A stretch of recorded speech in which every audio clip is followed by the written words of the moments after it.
encourage you to take a 3 days fast from social media. Yes, you watching this video, there are certain people you know you need to unfollow, you need to just block. Please do. Maybe I post a video, then a few swipes and a few more swipes leading to a few more swipes, and I end up spending hours. Social media is a tool and should not control you.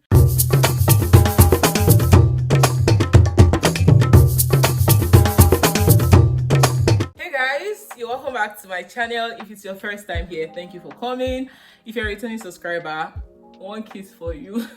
Anyway guys, I'm super excited to be doing this again. It's been a while. We've had a faith discussion, one-on-one discussion, just like we always do on this channel.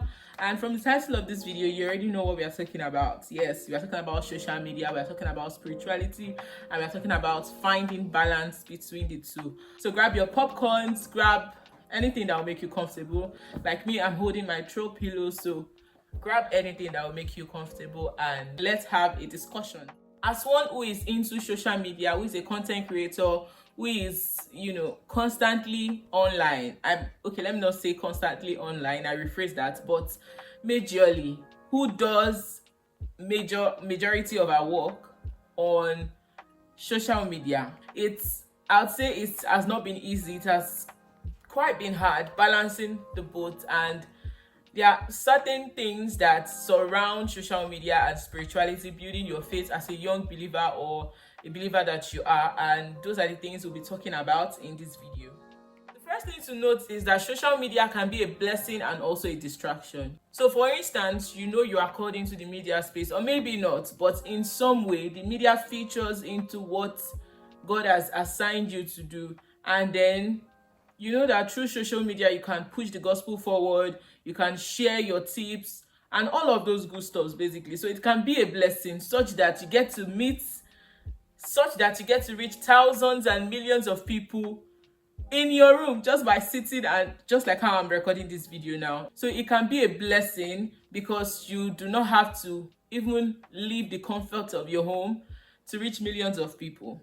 And it can also be a distraction because you might get carried away using your phone.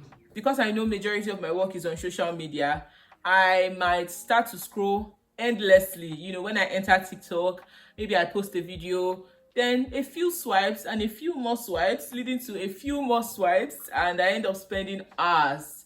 So you might want to limit your use of social media, even being actively involved in social media. I don't know if you get, but yeah, as we progress, I'll be explaining in full details in this video. So basically, social media has its pro and cons. You can use it to share the gospel, share your beliefs. You can also use it to build Christian communities. In fact, social media has become a tool for finding life partners.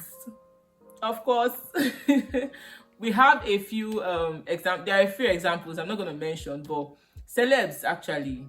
But there are a few examples of people, many actually, not few. Many people have met their spouse, their God-ordained spouse on the internet using social media. So social media can be a tool, a blessing, and also a form of distraction. One thing I'll say social media gives me access to are sermons.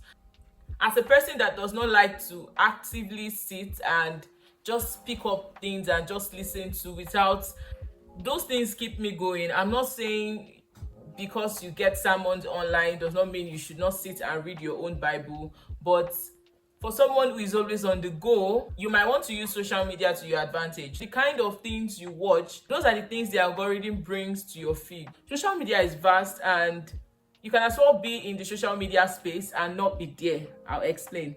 So what I mean by being in the social media space and not actively being there is maintaining a good and healthy balance. And I do this personally. I'm going to be sharing the things that help me. Not like I'm perfect, but these are the things that have worked for me over time, because I find myself most times struggling to build my own personal devotion and struggling to maintain a consistent, yes, I think that's the word, consistency with my own personal devotion and not getting carried away with social media. So the first thing I do is set limits. So as a content creator or as someone that uses social media a lot, many people can avoid social media. I, for one, cannot avoid social media. I can only take breaks. Yeah, so Set limits. So there's this feature on my phone called Focus that helps me limit the time I spend on social media. I can browse the internet, I can use Chrome without having to see messages from WhatsApp or even Instagram or notifications from Instagram. So set time limits. If you need to download apps that would help you maximize your time, do that. Another thing I do is follow Christian content. Yes, you might want to maximize social media by following Christian content, people that align with your faith, what you believe, and basically things that aligns with your spirit. The next thing I'll say is take social media fast, guys. You might not believe, but I think it's ironical that with how much I use social media, or how my work surrounds social media, sometimes I just want to go offline, for real. I always say this a lot. If not that I want to get class updates, when I'm in school, or sometimes even when I'm at home, if not because of YouTube, I'm just going to take like a break, a long break, a really long break. So take social media fast. Okay, I'm not going to come online today, I'm not going to use Instagram today, or I'm going to use it for this particular period of time. And I do that a lot. Sometimes I come online for the sake or sole purpose of posting on YouTube, and you think I'm a ghost, literally. You think I'm a ghost, especially on WhatsApp. So take social media fast when necessary. Another thing I would say that would help you balance social media and your spirituality is guarding your heart. There are a lot of content, and the truth is you cannot entirely avoid those contents. So in as much as those are not your frequent content, Instagram will still suggest other forms of content to you. So if there are certain people you need to unfollow, just not because you're a hater, but because they are not good for your site. If there are certain people you need to unfollow, you need to just block, please do. By all means, do. Anything that would jeopardize or make you compromise your spirituality, let it go, especially when it is on the internet. Let it go. So you might want to unfollow some persons, you might want to avoid comparisons, for real, and just live. Invest more in channels, in pages that aligns with what you want, it aligns with your spirituality. The last thing I would say is ask God for guidance. This cannot be overemphasized. In balancing social media and spirituality, you need to ask God for guidance. There are so many times that I want to post a particular content around this time. The Holy Spirit will just instruct me, do this tomorrow, or don't come online for like during this particular period, avoid this for now.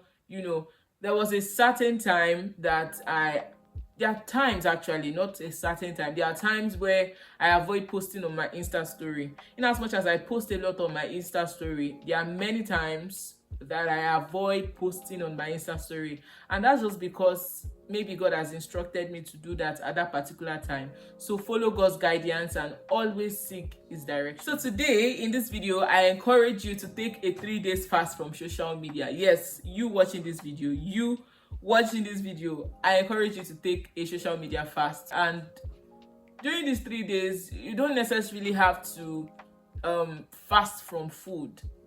It might just be a social media fast, spending more time with God and embracing and appreciating God's creation, for real. Appreciating nature, living more, reading more books, and drinking more water. So I want you to comment your biggest struggle with social media and faith in the comment section. I already shared mine. I shared how that social media can be distracting for me. Sometimes I'm not able to focus on God. I spend majority of my time here. It got to a time it started to look like an excuse. So drop your biggest struggles, the struggles you have with social media. Remember, social media is a tool and should not control you. A tool is something that you use, right? It shouldn't be the other way around. Social media should not be using you. Rather, you should be the one using social media, and you should use it to the best of your advantage. Above all, prioritize your relationship with God. What's most important is having a healthy relationship with God, because if you have a stable social media presence and not a stable relationship or a healthy relationship with God, it's of no use. What are you trying to promote? So I pray for you today, you struggling with balancing social media and faith, your relationship with God. I pray that God will grant you strength, balance to keep up, strength, balance to maintain a healthy focus, and finding a middle ground between the two, and above all, making Jesus proud. I hope you enjoyed this video. I hope this video has been useful to you. Basically, this is something that deeply resonates with me, and that is why I've come on here and I've decided to share this. If this video has helped you in any way, make sure to give it a like. Make sure to also share to your friend or your friends or your family members or someone you think this video can be of help to, and also subscribe to this channel. On that note, guys, I'll see you in my next video. Bye.